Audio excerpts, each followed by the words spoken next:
Salve galera! Nessa aula nós vamos aprender um pouco sobre um dos fenômenos ópticos conhecido como refração. Sim, hoje estudamos a refração e na sequência tudo que vem relacionado a ela. Então na sequência vamos falar sobre reflexão total, sobre estudo do diâmetro plano, lâminas paralelas, vamos falar sobre desvio angular em prismas, tá? Também vamos tratar sobre as lentes, sobre relações ópticas no olho, tá? Seria o funcionamento do globo ocular, seria exatamente as correções feitas pelas lentes esféricas, mas também vamos citar um pouco as lentes cilíndricas. Mas, para começar, vamos entender melhor como funciona a refração e sobre o que se trata.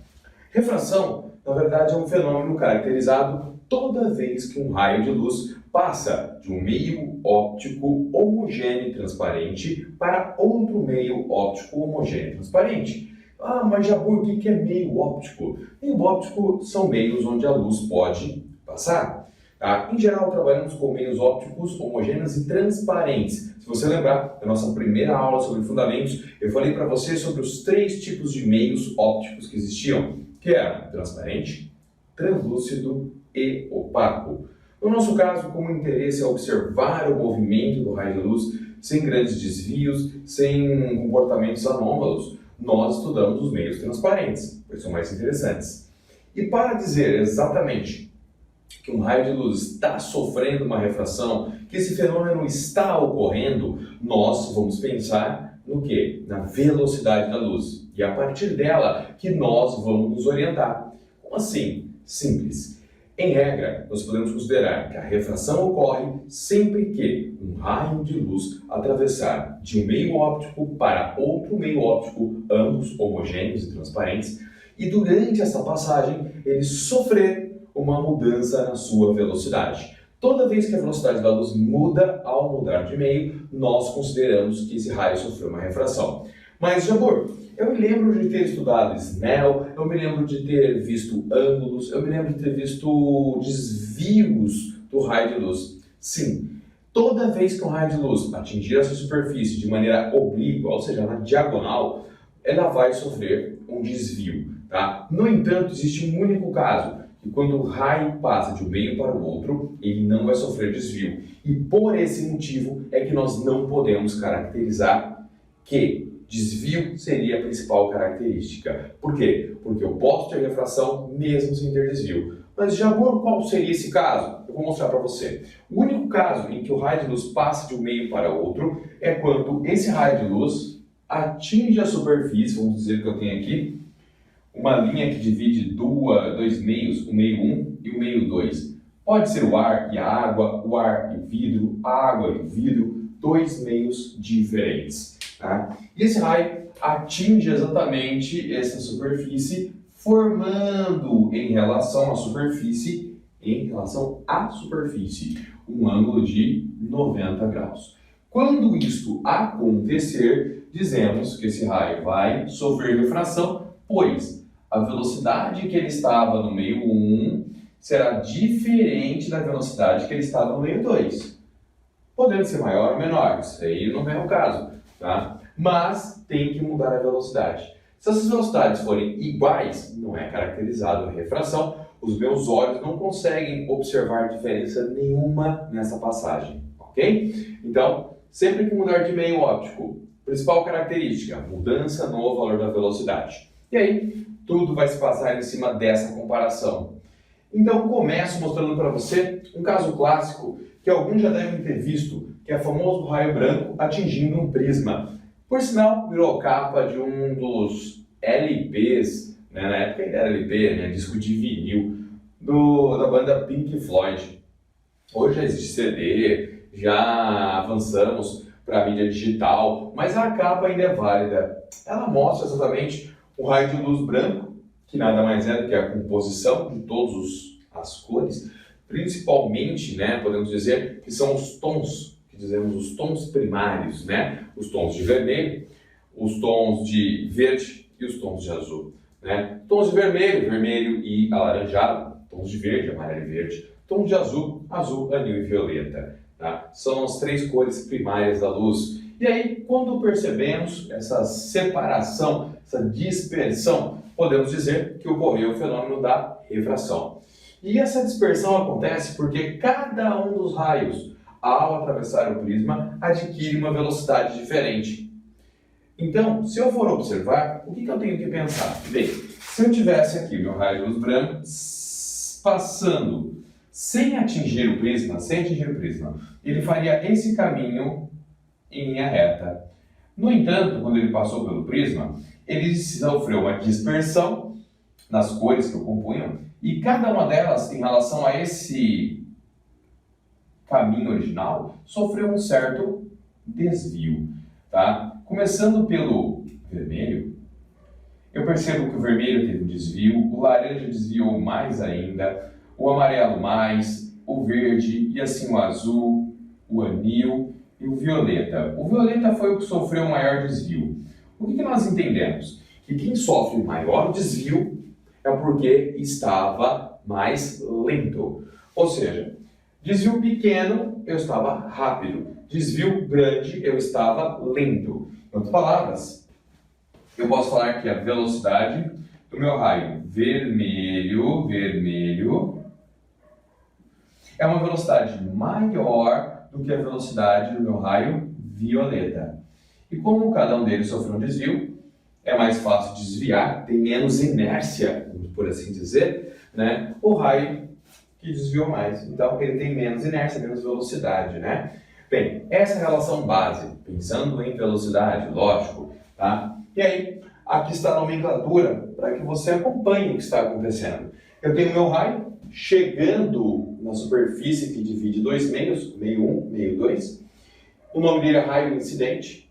Ele atingiu a superfície. Esse ponto aqui é chamado de ponto de incidência, como falamos na aula de reflexão. Tá? Passou de um lado para o outro, eu tenho um raio de refração, o raio refletido. Né? Base ainda continua sendo a mesma. A nossa base de referência ainda é a reta normal. Sim, aquela reta que forma um ângulo de 90 graus com a superfície sempre. Então, aqui está a minha normal, formando um ângulo de 90 graus com a superfície. Não esquece desse 90 graus, ele é muito importante e ajuda você na hora de estudar todos os ângulos do sistema. Bem, pensando nisso, eu tenho agora os ângulos de incidência, ângulo de refração, que são medidos sempre em relação à reta normal. Se eles são medidos em relação à reta normal, eu tenho aqui o ângulo de incidência, eu tenho aqui o ângulo de refração, que aqui eu chamei de R', tá aqui bonitinho, tá? Sempre medidos em relação à reta normal. Preste muita atenção nisso, é muito comum o vestibular mandar um exercício e colocar o ângulo em relação à superfície, tá? Porque a pessoa que é mais desatenta deixa passar e às vezes entende esse ângulo como sendo incidente ou refratado e aí ele costuma errar. Então fica atento, ângulos de reflexão, de refração sempre são medidos em relação à reta normal, ok? E aí você percebeu também que eu coloquei o tal de raio de reflexão. Falei, amor, cadê que eu não estou vendo? Eu vou te mostrar. Toda vez, eu disse todas as vezes, que um raio sofre refração, pelo menos uma pequena parcela vai sofrer reflexão. Então, o meu raio incidente chegou na superfície, uma parte atravessa, outra parte volta. Esse raio é o raio refletido. Por sua vez, ele forma um ângulo de reflexão em relação à minha reta normal. E pelas leis da reflexão, o meu ângulo de incidência sempre é igual ao meu ângulo de reflexão. Isso não mudou, tá? Que essa regra pode salvar você em muito exercício, tá bom? Maravilha! Agora que nós temos aqui ângulo incidente, ângulo formado entre o raio incidente e normal, ângulo de reflexão, ângulo formado entre o raio refletido e normal, ângulo de refração, ângulo formado entre o raio refratado e anormal. Top? Maravilha! Mas, meu amor, a gente vai ficar desenhando isso todas as vezes? Só que não, tá? Em geral, nós só mostramos a primeira vez e quando um exercício solicita. Caso contrário, isso polui o desenho. Então não tem sentido eu ficar fazendo isso todas as vezes. Vai atrapalhar mais do que ajudar. Não é interessante, tá bom? Então, lembre-se, sempre que eu tiver uma refração, uma parte da luz vai refletir. O nome disso, reflexão parcial. Depois eu vou te mostrar como é que seria a reflexão total também, que seria nosso conteúdo sequencial, que é o funcionamento das fibras ópticas. Top? Vamos lá. Continuando, para entender um pouco melhor sobre a refração, uma parte da nomenclatura que aparece é chamada de índice de refração. O índice de refração, ele trata da capacidade de um meio, seja ele meio 1, meio 2, capacidade de um meio de frear a luz. Isso mesmo, de frear. Quanto mais devagar o raio de luz ficar nesse meio, maior é o índice de refração desse meio. Então é isso que ele indica. Tá? Então quanto mais alto é o seu valor, mais lento fica a luz. Top? Então vamos lá. Vamos pensar na seguinte situação. Eu tenho um raio incidente chegando aqui em meio de divisão entre duas superfícies. Na primeira, nós vamos ter aqui o meio 1, na segunda o meio 2. Quando eu falo em índice de refração, nós indicamos ele pela letra N minúscula, tá? E cursiva, né? Então, índice de refração é dado pela letra N. Logo, se eu tenho meio 1, eu tenho o meio refringente 1, que possui um índice de refração 1. Quando eu vou para o meio 2, eu trato ele como N2 e falo que esse meio é um meio refringente e possui um índice de refração 2.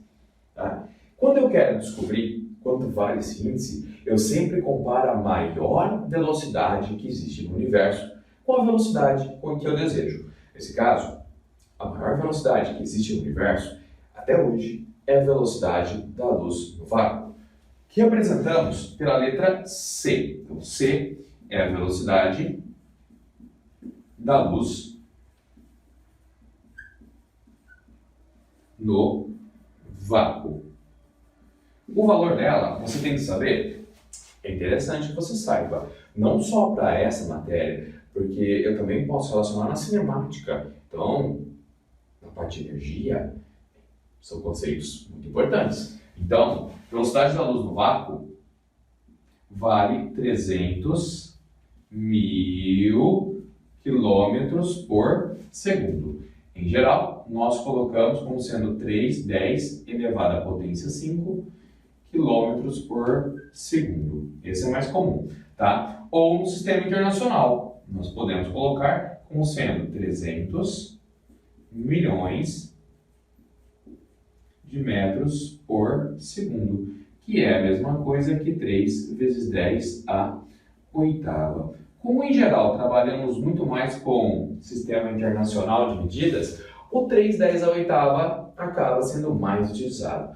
No entanto, nos exemplos que eu vou te passar em seguida para entender melhor, eu vou usar o quilômetros por segundo. Mas, amor, é menos usado.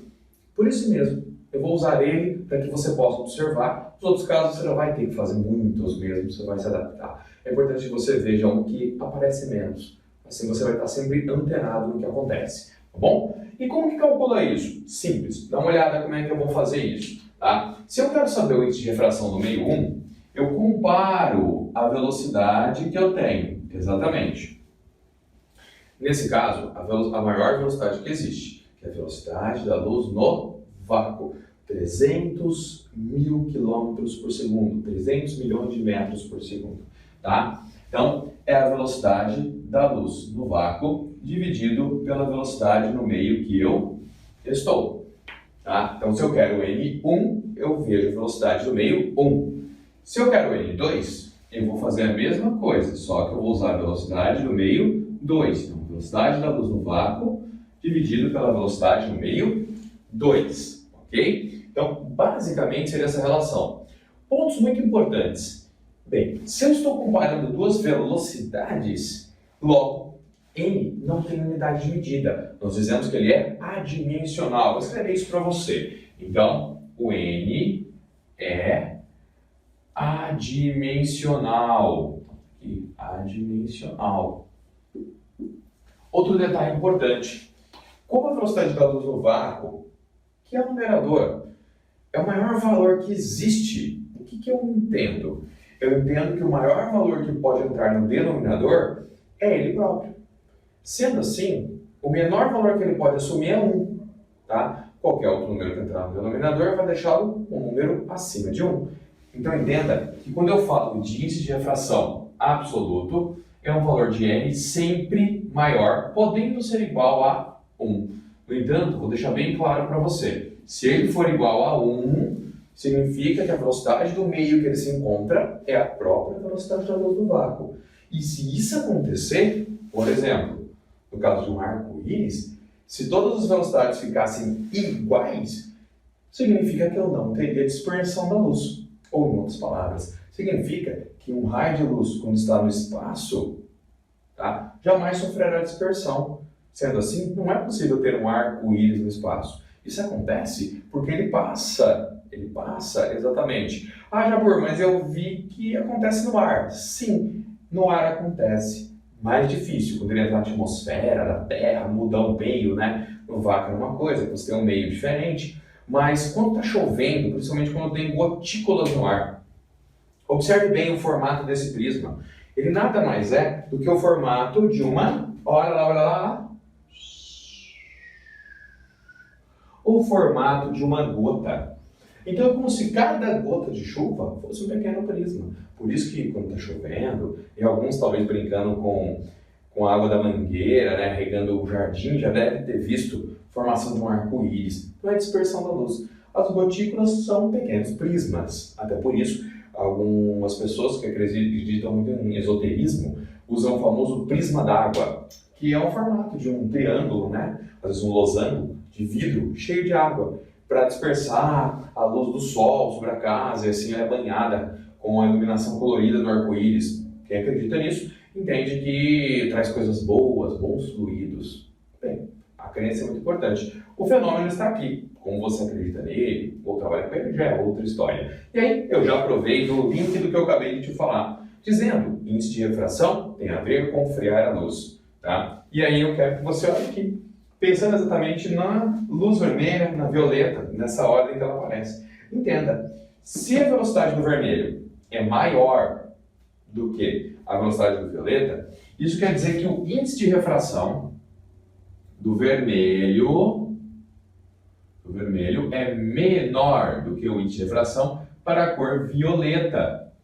No caso do prisma desse mesmo meio, sim, o prisma pode oferecer índices de refração diferentes para cada cor, tá? Isso pode acontecer, tá bom? E nesse caso, nós colocamos o mesmo prisma para todas as cores, sendo que, na sequência, o menor índice é o para a cor vermelha e o maior índice é o para a cor violeta, tá bom? Então, essa seria a nossa sequência inicial. Gente, na sequência, vamos apagar aqui, eu vou te mostrar um exemplo de aplicação, como ficaria essa relação do índice de refração, e na sequência vamos falar sobre as leis da refração.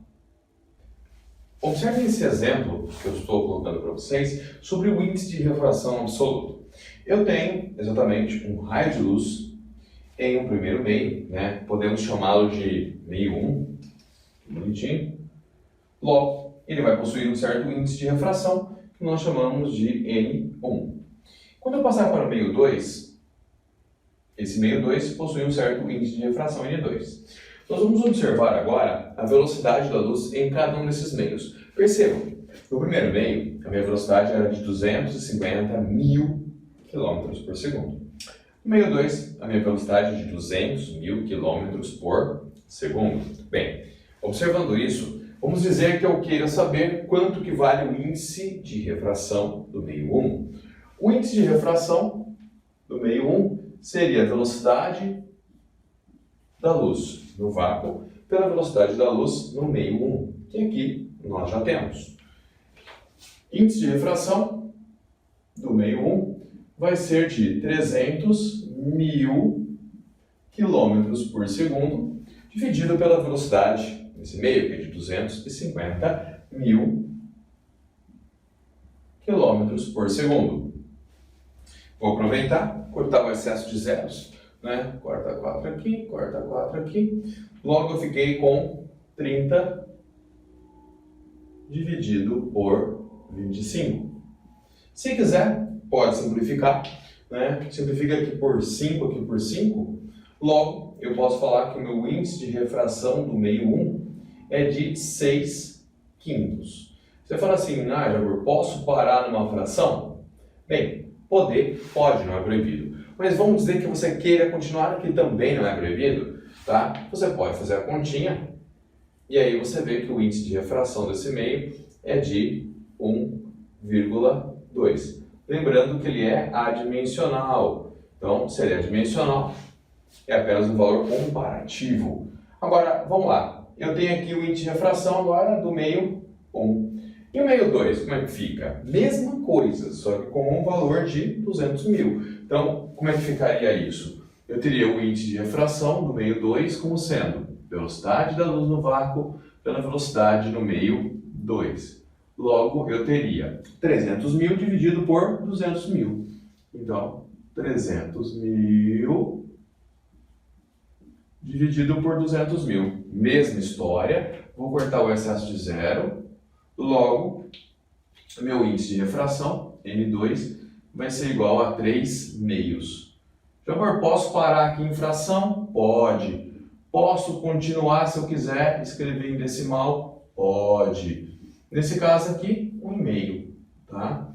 Qualquer uma das duas respostas seria válida. É bom que você tenha sempre uma noção das possibilidades. A gente nunca sabe o que uma prova de múltipla escolha nos aguarda, né?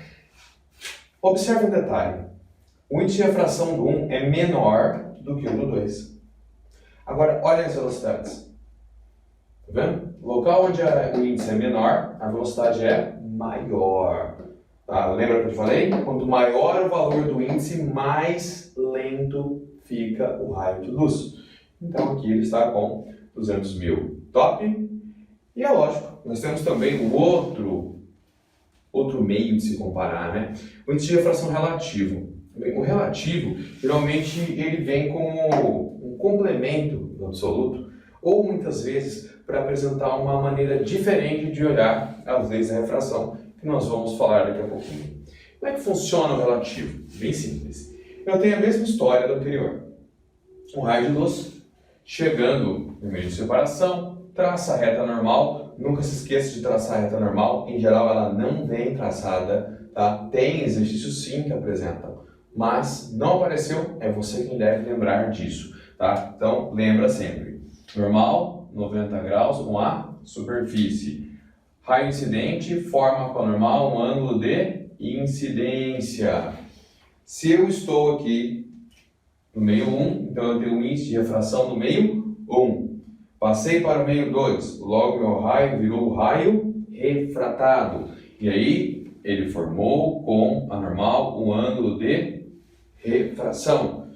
E o ângulo de refração é do raio refratado que se encontra no meio cujo índice de refração é o N2. Olha a sequência, ok? Aí você fala, Jabor, eu quero saber quanto que vale o índice de refração do meio 1 em relação ao meio 2. Top. Se você quer saber do 1 em relação ao 2, você vai fazer N1 dividido pelo N2. Se você quiser saber o índice de refração do meio 2 em relação ao meio 1, você vai escrever N2 por N1. E quando que eu vou usar isso, Jabor? Exemplo. Olha uma das formas que ele pode vir a ser trabalhado no exercício. Ou até mesmo para você transformar em algo que você possa utilizar. Vamos dizer que eu tenho aqui a segunda situação, índice de refração do meio 2 em relação ao meio 1, N2 dividido por N1. Nós estudamos que índice de refração é a velocidade da luz no vácuo pela velocidade do meio 1. Está aqui atrás. Tá? Então eu posso escrever que N2 por N1 é igual a velocidade da luz no vácuo pela velocidade do meio 2 dividido pela velocidade da luz no vácuo dividido pela velocidade 1. Faz aqui para mim os extremos pelos meios, né?